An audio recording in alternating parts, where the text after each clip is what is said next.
we go. Oh, wait a minute. We'll see how this plans out. Hold up 1 second, guys. 1 sec. Do apologize. Oops.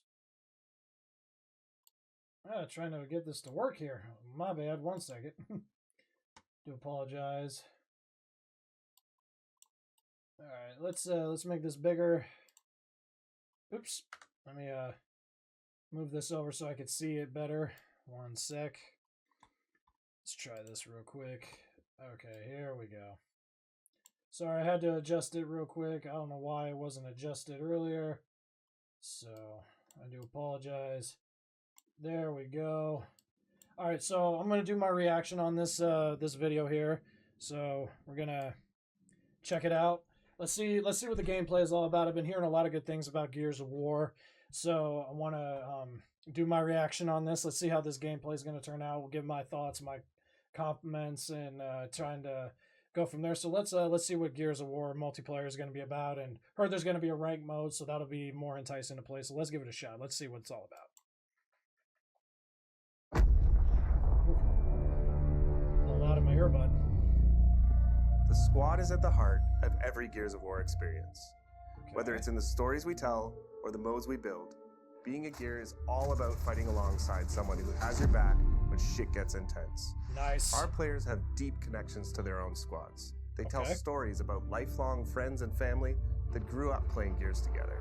Strangers I've never played in battle, so this will be a good thing to check out. That feeling of fighting side by side is at the center of E-Day's multiplayer modes. And today, we're excited to dive in and show you more. Awesome. Welcome to Horde Siege.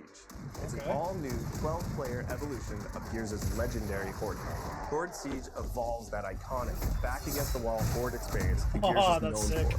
With larger, more unpredictable, more cinematic, and more memorable battles for you and your squad. There you go. This is 3 squads fighting through their own objectives, crisscrossing with each other through the largest and most immersive multiplayer maps we've ever made. That looks dope. I ain't gonna lie. That looks really dope. You need to choose a class and gear up.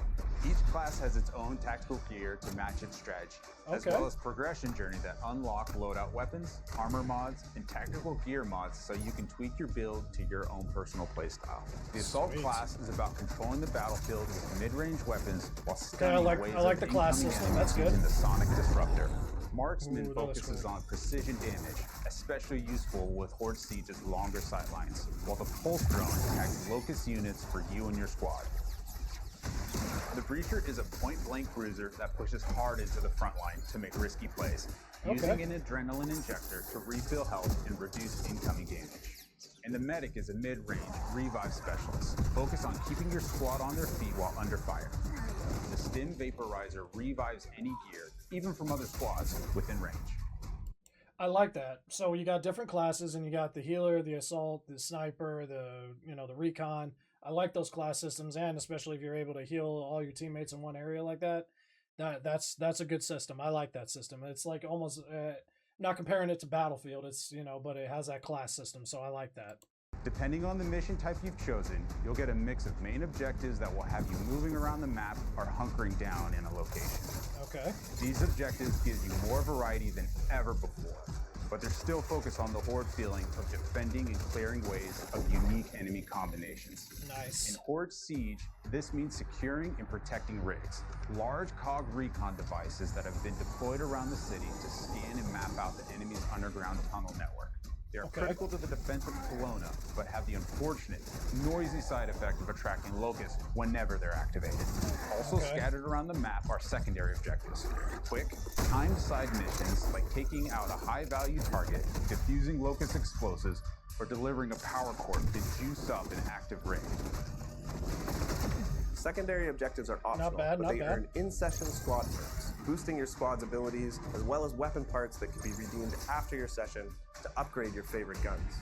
As you knock off objectives and kill locusts, your squad earns energy. This can be spent at supply caches. There, you can upgrade squad perks, grab equipment like grenades, sentry turrets, and razor mines, change your loadout on the fly if you need a different weapon. Your objectives will often have you cross paths with other squads, and these are really unique kind of magic moments in Siege, like running into another squad's defensive setup and helping take out some of their waves, or when you both get assigned positions near each other, it can set up a joint kill zone. with a huge relief when your whole squad is DB&O'd and you see a group of gears come sprinting around that corner with a clutch revive. There you go. Command delivers a supply drop. Any squad that fights to secure it gets a share of the rewards inside. First one in gets the best stuff. So it's often a quick decision if you can spare the time and effort while managing your objectives. Okay. The most intense multi-squad action hits when our bigger boss appears on the map and things get that's even awesome. tougher. Invasions can happen at any time during a mission. They add new chaos and challenges to the session, buffing locust enemies or restricting certain actions until they're defeated. And it can take more than one squad to bring these huge monsters down. It definitely reminds me of Kaiju number 8 with the huge monsters that they have to take out to defend the city. Like, I like that feel of it. Like, that's a good feel of it. I'm gonna enjoy that one there, especially taking out the big monsters there. That has a good feel. I'm not gonna lie, I love that. These moments of 12 players coming together to take on iconic locust creatures deliver this great Gears feeling, fighting alongside a group of soldiers to hold the line. And of course, anyone that helps gets even more rewards. That's fucking beautiful. Once your mission objectives are complete, Command sends in your ride so you can extract. You'll fight through one last intense horde wave to secure the LZ and hold out until your Raven appears. A successful mission will reward you and your squad. While you don't technically all need to make it back to the chopper, your rewards might suffer a bit if you leave your comrades behind. Earned XP will progress your rank, unlocking new loadout weapons, mods, and equipment.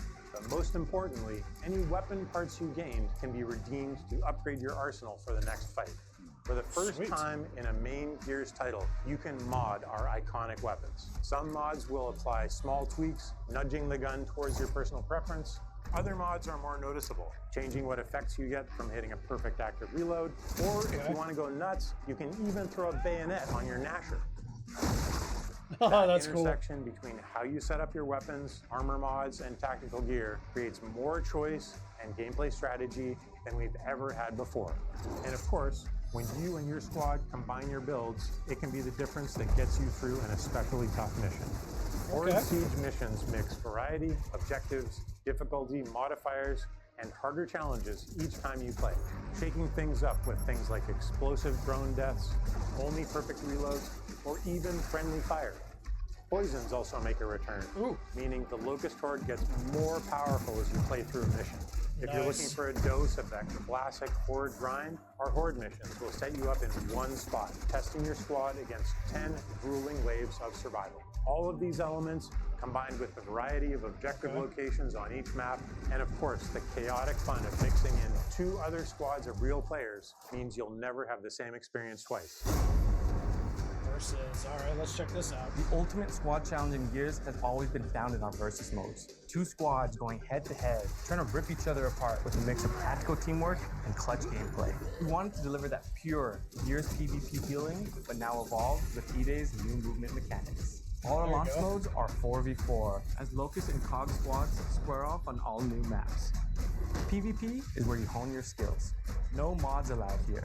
Everyone starts with the same loadout, fighting on symmetrical battlefields to claim key weapon spawns across tactical locations. Our launch maps, Park, Battleship, Outpost, Precinct, Market, and Skyward, are all set in and around Kelowna. And they have that classic Gears feel, focusing on cover, fronts and lanes, but with opportunities to use E-Day's new traversal mechanics. We're starting off with a tight set of 4 modes. Team Deathmatch and Conquest. Our new King of the Hill mode will feel familiar, but with some great new updates. And they're joined by 2 new modes. In Demolition, each squad battles over a neutral bomb, and then attempts to plant it at one of 2 of the opposing team's bomb sites. This is Gears PvP battles at their best. 2 fronts colliding, squads coordinating with non-stop action as you constantly flip between attacking and defending. Crucible is a great new mode that revolves around the power core. Whoever holds it gains points, but the scoring zone shrinks and it moves as the round goes on. This means the fight is always coming to you. The power core is one charged shot. It stripped the flesh right off an enemy. So well-timed defensive play will lock in that win. After launch, we'll be adding in new maps, modes, and events to keep things fresh, including some favorites that we're excited to bring back.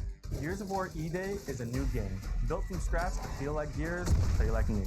So whether you're a Gears veteran or jumping in for the first time, It was important to us that there was a place to get familiar with the gameplay mechanics. Our short bootcamp tutorial will walk you through the basics. Okay, glad it has We've that. also I've definitely included a been trying combat that training out. space where you can test out weapons, movement, and even go up against some short locust encounters to get some reps in. We have pre-made control schemes for all types of players. If none of them fit you perfectly, you can always customize one. That definitely helps. When you're Definitely feeling ready helps. to pop some heads, Versus is set up with 2 main ways to play. Jump into social, get into the fight, and roll through some matches. Or you can even choose a playlist, play bots as you continue to train your skills. If you're feeling up to it, join ranked to get sweaty and test yourself in more competitive playlists while earning exclusive the competitive rewards. side. Almost all our character skins are based directly in the lore, themes, and events of the Gears universe. Our legendary skins are a bit more over the top, celebrating gritty and imaginative designs inspired by the vibes of our brand. When it comes to collecting and growing your own collection of customization items in E-Day, we've taken a more old-school inspired approach. That means nearly every single piece of customization in E-Day can be earned by just playing the game. You'll unlock new items through completing seasonal and event challenges, unlocking achievements, and by earning medals from our classic medal system. Everything else can be obtained by completing matches and earning coins, which unlock items in the barracks. We'll have a few things that are pay only, but they're limited to our premium edition items and charity or partner content like the Ride the Lightning weapon skin set we've created in partnership with Metallica. Every season, we'll grow our lineup of COG and Locust characters, as well as adding new weapon skins, poses, customization elements, challenges, medals, and events. All of this is to say, there's no battle pass, no pay to win, no bullshit. I like that. Play what you want, chase the unlocks you think are the coolest, and we'll have themed seasonal updates that bring in loads of new kick-ass content. That I like. That's good. I like Horde that. Siege and Gears Versus. Epic PvE battles and tight PvP combat that deliver on that intense Gears action in a totally new game. So grab your squad and join the fight. Early access to the open beta begins August 6th on Xbox, PC, and Steam. And we can't wait for you to get your hands on Gears of War E-Day. We'll see you on the battlefield. Well, I will admit I will admit this is going to be exciting. Like I am not complaining whatsoever. I think it's going to be a good game. Like it looks fun. Has that challenge in it, and I honestly think it's going to be a good one. Like I'm looking forward to playing it with some of the boys, and we'll see how it all goes. And I'm looking forward to it. I think it's going to be a good one. I'm not gonna lie. I'm ready for it. I'm ready to see how it'll turn out, and we'll hope for the best. So, but no, that was a good trailer. It has all the multiplayer, the versus. I'm gonna love the rank mode. I love playing ranks, so I'm excited. I can't wait. We'll see what happens. So I'm looking forward to it.